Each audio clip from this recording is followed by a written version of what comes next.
calon presiden dari Partai Nasdem, Anies Rashid Baswedan, hari ini melakukan silaturahmi dengan sejumlah ulama di Bangkalan, Madura. Dan manfaat bagi semua. Anies Rashid Baswedan hari ini menuju Pulau Madura dalam rangka silaturahmi kebangsaan. Anies rencananya bertemu dengan ulama se-Madura di Sampang dan ziarah ke makam Saikona Kholil. Informasi selengkapnya akan disampaikan Fatma Ayu dari Bangkalan, Madura, Jawa Timur. Selamat siang. Pemirsa, sebelumnya calon presiden dari Partai Nasdem, Anies Baswedan, memberikan sinyal akan ada partai politik yang bertambah mendukungnya dalam kontestasi pemilihan presiden 2024. Pemirsa, Metro Siang masih akan kembali dengan sejumlah informasi lain, diantaranya mengenai polisi menangkap pelaku mutilasi yang tubuh korbannya dimasukkan ke dalam.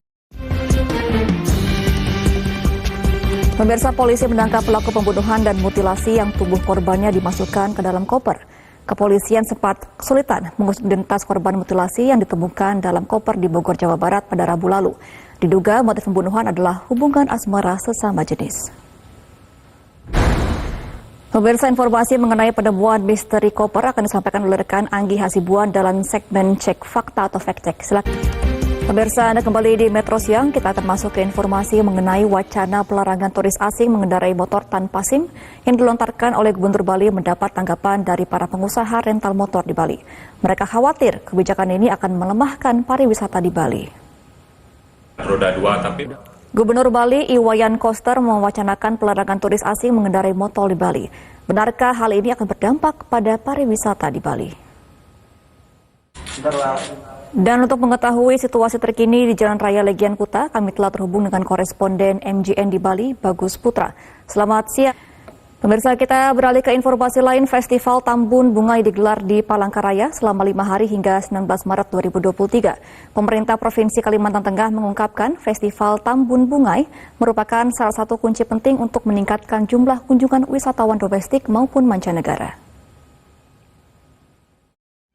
Pemirsa, Metro Siang masih akan kembali untuk Anda dengan informasi dari Dewan Pengawas KPK dan Inspektorat KPK.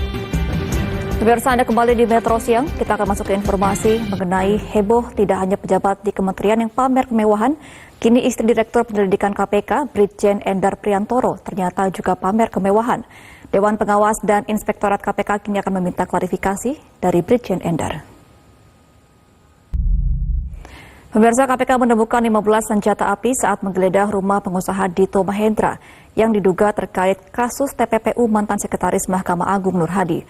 Di antara 15 senjata api tersebut, 8 diantaranya merupakan senjata laras panjang. Komisi Nasional Hak Asasi Manusia menyayangkan putusan ringan dan bebas terdakwa kasus kerusuhan di Stadion Kanjuruhan.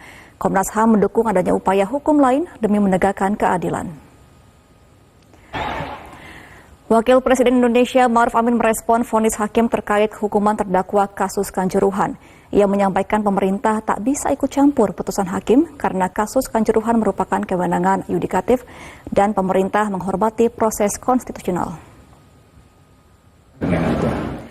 Pemirsa, kita beralih ke informasi mancanegara. Langkah-langkah hemat energi telah diperkenalkan di resort ski Morzine di Pegunungan Alpen, Prancis. Dari lift ski dan perawatan piste atau trek hingga lampu mengurangi konsumsi energi telah menjadi prioritas utama resort di tengah krisis energi.